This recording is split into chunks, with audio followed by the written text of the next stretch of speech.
Hello friends. इस video में हम लोग बात करेंगे कि जो एनवीएस का लैब अटेंडेंट जीएसए और एमटीएस का जो रिज़ल्ट डिलेड है उसके बारे में जो नया कंप्लेन किया मैंने उसके बारे में बात करेंगे। पब्लिक ग्रीवेंस पोर्टल पे कंप्लेन किया है और ये मेरा फोर्थ कंप्लेन है। पहले का रिज़ल्ट आया था, आपके साथ शेयर किया था। दूसरे का भी रिज़ल्ट शेयर किया था, जो भी इनका रिप्लाई था। तीसरा वाला पेंडिंग है। तो ये पेंडिंग काफ़ी देर से था, तो मैंने एक न्यू कंप्लेन रेज़ कर दिया, फोर्थ कंप्लेन। प्लस आरटीआई भी करने की कोशिश करी, लेकिन आरटीआई फेल हुआ, तो उसको भी नेक्स्ट टाइम हम फिर से ट्राई करेंगे। और ईएमआरएस फ़ेज़ 2 के बारे में बात करेंगे, और ईएमआरएस में जो मैंने आरटीआई लगाई है उसके बारे में बात करेंगे। और फ़ेज़ 1 में जो वैकेंसीज़ आई थी, क्या सेम वैकेंसीज़ फ़ेज़ 2 में भी देखने को मिलेंगी, इसके बारे में बात करेंगे। फ़ेज़ 2 वैकेंसी जैसे कि हॉस्टल वार्डन हो गया, लैब अटेंडेंट, जेएसए, इन सब के बारे में हम लोग बात करेंगे। तो पहले ये देख लीजिए कि जो नया कंप्लेंट रेज़ किया है पब्लिक ग्रीवेंस पोर्टल पे regarding the delay in declaration of NVS results for lab attendant, GSA and MTS के बारे में। तो ये देख लेते हैं क्या लिखा है मैंने। I am writing to express my concern and disappointment regarding the inordinate delay in the declaration of results for the lab attendant, GSA and MTS post under Navodaya Vidyalaya Samiti. The examination for these posts was conducted on 18th May 2025, and since then aspirants across the country have been anxiously waiting for the results. तो ये बात मैंने वही कही कि 18 मई को जो आपने एग्ज़ाम लिया था, तो उसका रिज़ल्ट जो आपने लैब अटेंडेंट, जीएसए, एमटीएस का अभी डिक्लेयर नहीं किया है, तो उसके बारे में आपके क्या अपडेट्स हैं वो जल्दी से जल्दी अभी देखिए। आगे मैंने क्या रिक्वेस्ट किया है उसके बारे में कि जल्दी से जल्दी हमको रिज़ल्ट, ये सारी चीज़ें प्रोवाइड करें, क्योंकि जो बच्चे वो इंतज़ार कर रहे हैं, काफ़ी समय से इंतज़ार कर रहे हैं। अभी आपने देखा कुछ पोस्ट का डॉक्यूमेंट वेरिफिकेशन भी हुआ, जैसे कि junior translation officer, computer operator, है ना, इन सब का जो है डॉक्यूमेंट वेरिफिकेशन हुआ, लेकिन लैब अटेंडेंट, जीएसए और एमटीएस के रिगार्डिंग कोई अपडेट वेबसाइट पे प्रोवाइड नहीं की जा रही है। सिर्फ यही बताया जा रहा है कि there is a delay regarding administrative decisions.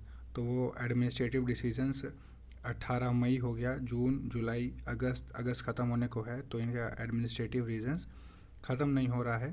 तो क्योंकि कोई भी डिसीज़न लेने के लिए इतना समय पर्याप्त होता है कि क्या लेना है, या री एग्ज़ाम लेना है, या रिज़ल्ट डिस्प्ले करना है।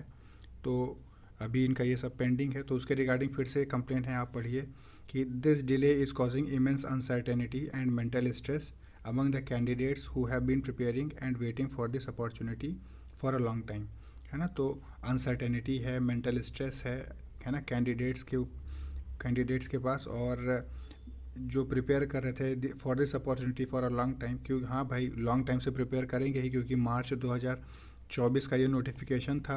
2025 में तो ये एग्ज़ाम ले पाए, और उसके बाद ये प्रोसीजर कहाँ किस ईयर में ख़त्म होगा, है ना। ये आप कमेंट लिख के बताइए कि क्या क्या लगता है कि ये इनका जो प्रोसीजर है, ये एग्ज़ाम कंप्लीट कराने का, ये कब ख़त्म कर पाएंगे, है ना। हमें तो नहीं लग रहा है कि इनका एडमिनिस्ट्रेटिव रीज़न इतना जल्दी कंप्लीट हो पाएगा।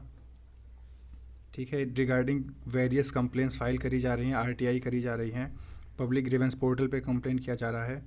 और अभी तो प्लान हो रहा है कि नवोदय हेडक्वार्टर पे जाना है सबको, कि वहाँ पे बात किया जाए कमिश्नर साहब से कि क्या डिले है, कब तक रिज़ल्ट प्रोवाइड करेंगे वो।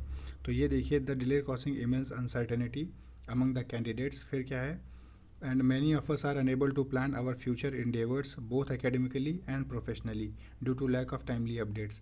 तो जो टाइमली अपडेट्स नहीं दे पा रहे हैं, तो उसके लिए हम लोग जो है फ्यूचर इंडेवर्स, फ्यूचर में हम लोग को क्या डिसीज़न लेने हैं उसके बारे में डिसीज़न नहीं ले पा रहे हैं। तो therefore I kindly request the concern authorities, हम रिक्वेस्ट करते हैं कि expedite the result declaration process at the earliest, provide an official explanation for the delay. तो ऑफिशियल एक्सप्लेनेशन हमको प्रोवाइड करें कि ये डिले, इतना डिले क्यों हो रहा है, क्या कारण है ना, मिनिस्ट्री से क्या बात हो रही है, और आप लोग जो मेमोरेंडम साइन करते हैं उसमें क्या आप लोगों ने डिसीज़न लिया है। तो ये सब के बारे में हम लोग को अपडेट करें, ठीक है। और एक्सपीडिएट करें रिज़ल्ट के डिक्लेरेशन को, ऑफिशियल एक्सप्लेनेशन प्रोवाइड करें। Share a clear timeline for the release of result, clear timeline provide करें कि ये कब रिज़ल्ट जो है डिक्लेयर करने वाले हैं। Early resolution of this matter will restore the faith of aspirants in the recruitment process and uphold the transparency and fairness। तो जो जब आप अर्ली रेजोल्यूशन आपका जब डिक्लेयर कर देंगे रिज़ल्ट, तो this will restore the faith of aspirant, तो बच्चों को फिर से भरोसा होगा आप पे, और आपके रिक्रूटमेंट प्रोसेस पे, है ना। And also uphold transparency and fairness, तो आप जो है ट्रांसपेरेंसी और फेयरनेस इन दोनों को सुनिश्चित करें कि आप अपने एग्ज़ाम्स में ये फॉलो करेंगे। तो ये देखिए डिटेल्स ऑफ एग्जामिनेशन कौन कौन से थे। नवोदय विद्यालय समिति का था, लैब अटेंडेंट, जीएसए और एमटीएस था। डेट ऑफ एग्जामिनेशन 18 मई, इसके 2 शिफ्ट में एग्ज़ाम हुआ। फिर kindly acknowledge this grievance and take immediate action, ठीक है। तो ये तो रहा इमीडिएट एक्शन, ये लें, ये रहा एनवीएस, जीएसए और लैब अटेंडेंट का अपडेट। अब आइए जो मोस्ट अवेटेड है, phase 2 of EMRS. Phase 2 of EMRS, ये वैकेंसी आपको अक्टूबर से नवंबर के बीच में आपको देखने को मिल सकती है। तो अपनी जो प्रिपरेशन है वो स्ट्रांग रखिएगा। तो आइए हम लोग देख लेते हैं कि फ़ेज़ 1 में कौन कौन सी वैकेंसीज़ आई थी और फ़ेज़ 2 में कौन कौन सी वैकेंसीज़ आ सकती हैं। क्या वो वैकेंसीज़ फ़ेज़ 1 से ज़्यादा होंगी या फ़ेज़ 1 से कम होंगी, इसके बारे में हम लोग बात करते हैं। तो देखिए जो है ये हमारे के बारे में जो राज्यसभा में बात हुआ था उसके बारे में मैंने पिछला वीडियो बनाया था, उसमें अपडेट किया था कि श्रीमती पीटी उषा जी ने ये सवाल मिनिस्टर ऑफ ट्राइबल अफेयर से पूछा था कि number of Eklavya model residential school कितने फंक्शनल हैं एज ऑफ जून 2025, और availability of qualified and competent faculty, क्या उनके पास क्वालिफाइड फैकल्टी है या नहीं है, और tribal focus digital education initiatives, तो जो ट्राइबल जो बच्चे हैं उनका जो डिजिटली एजुकेशन प्रोवाइड करना है उनके बारे में क्या क्या इनिशिएटिव्स लिए जा रहे हैं, इसके बारे में पीटी उषा जी ने मिनिस्टर से सवाल पूछा था। और वो मिनिस्टर साहब कौन थे? श्री दुर्गा दास उइके जी थे। इनसे क्या सवाल पूछा गया, मतलब इन्होंने क्या आंसर दिया आपने, क्योंकि ये क्वेश्चन जो है वो अनस्टेयर्ड क्वेश्चन था, मतलब रिटन रिप्लाई देना था मिनिस्टर साहब को, है ना। 2 चीज़ आपको पता होगा, एक होता है स्टेयर्ड क्वेश्चन, एक होता है अनस्टेयर्ड क्वेश्चन, है ना। तो स्टेयर्ड में क्या होता है कि आप जो है ओरल क्वेश्चन मिनिस्टर साहब ओरल आंसर दे सकते हैं और एक सप्लीमेंट्री क्वेश्चन क्या होता है आप पूछ सकते हैं। लेकिन अनस्टेयर्ड क्वेश्चन में मिनिस्टर साहब को रिटन रिप्लाई देना होता है और कोई सप्लीमेंट्री क्वेश्चन फॉलोअप नहीं होता है। तो ये अनस्टेयर्ड क्वेश्चन था जिसमें आपको रिटर्न रिप्लाई मिला है। तो रिप्लाई क्या आया कि there are 479 Eklavya model residential schools are functional as of June 2025। तो इतने ईएमआरएस जो हैं 2025 तक, जून 2025 तक फंक्शनल हैं। और जैसा कि 38,480 teaching and non teaching vacancies हैं इस समय, है ना। जनवरी 2023 में department of expenditure government of India in January 2023 has sanctioned a total of 38,480 teaching and non teaching post, ठीक है। तो एक देखिए एक ईएमआरएस में लगभग 52 वैकेंसीज होती हैं, मतलब 52 पोस्ट होती हैं जिसमें टीचिंग एंड नॉन टीचिंग दोनों होती हैं फॉर ईच ईएमआरएस।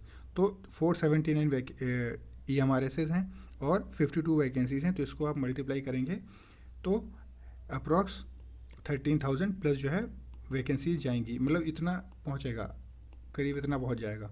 फिर जो वैकेंसीज आपको देखने को मिलेंगी अगर फ़ेज़ 2 से कंपेयर किया, फ़ेज़ 1 से कंपेयर किया जाए तो इस बार 13,000 प्लस वैकेंसीज आने को मिलेंगी, ठीक है। फिर देखिए और ये सारी वैकेंसीज जो करानी है वो फेज़ मैनर में होगी, जैसे कि आपने देखा कि फ़ेज़ 1 में कुछ वैकेंसीज आई, सिमिलरली फ़ेज़ 2 में भी वैकेंसीज आएंगी, और हो सकता है फर्दर अपडेट में फ़ेज़ 3 और फ़ेज़ 4 भी आपको देखने को मिले, ठीक है। तो और वो जो एग्ज़ाम कंडक्टिंग एजेंसी है वो नेस होगा। और ये मैंने आरटीआई में भी पूछा है कि अगर आप एग्ज़ाम एजेंसी चेंज कर रहे हैं तो उसके बारे में भी बताइए, है ना। तो ये आरटीआई में मैंने पूछा है, अभी आपको हम दिखाते हैं इसके बारे में। तो पिछली बार जो डायरेक्ट रिक्रूटमेंट हुआ था वो 10,391 पोस्ट पे हुआ था, जिसमें से 9,075 लोगों ने ज्वाइन किया था, ठीक है। अभी क्या है कि जिसमें ये हमारे इसमें वैकेंसीज़ है इसलिए ये लोग guest faculty on a temporary basis पे रख रहे हैं, जैसे कि जो टेम्प्रेरी बेसिस पे टीचर्स हैं उनको इन्होंने इंगेज कर रखा है अपनी, कि बच्चों की स्टडीज़ जो है वो हैम्पर ना हो, इस वजह से उन्होंने गेस्ट फैकल्टीज़ रख रखे हैं। और ट्राइबल स्टूडेंट्स, अब पढ़ाई के बारे में देखिए सी क्वेश्चन जो था डिजिटली इनिशिएटिव्स क्या लिए जा रहे हैं उसके बारे में है कि tribal students with access to digital and skill based education, ये सब उनको देना है। स्मार्ट क्लासरूम होंगे, डिजिटल बोर्ड्स होंगे, कंप्यूटर साइंस एजुकेशन उनको प्रोवाइड करी जाएगी, computer lab with internet access भी उनको प्रोवाइड किया जाएगा, आईआईटी जेई नीट के लिए प्रिपरेशन बच्चों को कराया जाएगा, online classes and academic support to tribal students ये प्रोवाइड करना है। तो अब देखिए आरटीआई के बारे में, आरटीआई के बारे में आपको दिखाते हैं आरटीआई हमने क्या किया था, जिसमें देखिए ये रहा आरटीआई, रजिस्ट्रेशन नंबर हमारा ये था, मैंने ये मेरा नाम, और 25 अगस्त को मैंने आरटीआई फाइल करी थी, जिसमें ये रिक्वेस्ट फाइल्ड विथ किसके साथ फाइल करी थी, national education society for tribal students, ठीक है, अब देखिए RTI में मैंने लिखा क्या था वो देखिए, to the public information officer, national education society for tribal students, ministry of tribal affairs, government of India. Subject देखिए request for information regarding EMRS phase 2 के बारे में information regarding teaching and non teaching vacancies under RTI act 2005। Respected sir madam, under RTI act 2005, तो इसमें जो मैंने request किया था उनसे regarding the upcoming vacancies EMRS phase 2 के लिए, जिसमें teaching and non teaching post दोनों थे। देखिए पहला क्या था, please provide the total number of teaching and non teaching vacancies propose for phase 2। Phase 2 के लिए जो भी प्रपोज वैकेंसीज है उसके बारे में आप इन्फॉर्म करिए। Recruitment along with category wise breakup, तो उसका कैटेगरी वाइज ब्रेकअप करके बताइए। Unreserved, OBC, SC, ST, EWS या पर्सन विद डिसेबिलिटीज़ के बारे में, मतलब जो भी फेज़ 2 में वैकेंसीज आप लाएंगे तो उसको आप जो है ब्रेकअप करके बताइए, कैटेगरी वाइज ब्रेकअप करके भी प्रोवाइड करिए। What is the expected date of release of the official notification for phase 2, तो जो ऑफिशियल डेट क्या है जिसमें आप फेज़ 2 के बारे में नोटिफाई करेंगे उसके बारे में बताइए। Kindly share the finalised recruitment process, examination mode, selection criteria and tentative schedule, तो जो फाइनलाइज्ड रिक्रूटमेंट प्रोसेस है उसके बारे में आप बताइए, जैसे एग्जामिनेशन मोड क्या होगा आपका, सिलेक्शन क्राइटेरिया क्या है और टेंटेटिव शेड्यूल, आप लोग क्या शेड्यूल अपनाएंगे एग्ज़ाम लेने के लिए, मतलब किस डेट में किस मंथ में आप एग्ज़ाम लेंगे उसके बारे में बताइए। Will the reservation and quota policy remain the same as in phase 1, तो जो भी रिजर्वेशन या कोटा पॉलिसी फेज़ 1 में था क्या वही चीज़ इसमें भी रहने वाला है, सेम चीज़। Is the recruitment being handled directly by NEST और through a third party agency, तो ये क्वेश्चन ये जो 5 है ये इसलिए डाला क्योंकि SSC में जो प्रोटेस्ट चल रहे हैं रिगार्डिंग एग्ज़ाम हैंडलिंग एजेंसी जो कि एडिक्विटी को लेके है, एडिक्विटी एंड वेरियस अदर कंपनीज जो कि ना सही से क्वेश्चंस फ्रेम कर पाती हैं और ना आंसर क्लियरली प्रोवाइड कर पाते हैं वो लोग, तो और जो सेंटर वो लोग बच्चों को प्रोवाइड करते हैं वो दूर दराज एरिया में प्रोवाइड करते हैं, मतलब रिमोट एरिया सेंटर्स जाते हैं जहाँ पे एडमिनिस्ट्रेशन, वहाँ पे मतलब एडमिनिस्ट्रेशन छोड़िए, वहाँ पे तो नेटवर्क सर्वर भी नहीं होता है प्रॉपरली जिसमें बच्चे प्रॉपर एग्ज़ाम दे सकें। तो ये सारी बातों को ध्यान में रखते हुए ये 5th क्वेश्चन पूछा गया कि is the recruitment being handled directly by NEST और through a third party agency, की कोई तीसरी पार्टी एजेंसी है इसके बारे में। और ये जो तीसरी पार्टी एजेंसी जो होती हैं ये एडमिनिस्ट्रेशन भी प्रोवाइड नहीं कर पाती हैं ढंग से, तो बच्चों को वेरियस ग्राउंड्स पे बच्चों को झेलना पड़ जाता है ना, कि ना तो एक तो पहली बात ना इंटरनेट एक्सेस होता है ढंग से और इतना दूर भेज देते हैं सेंटर कि बच्चों को ट्रैवल काफ़ी करना पड़ता है। तो इसी बिहाफ पे ये आप 5th क्वेश्चन आप फिर से देख लीजिए, इसी बारे में पूछा गया कि कोई तीसरी पार्टी एजेंसी हो तो हमें बताएं।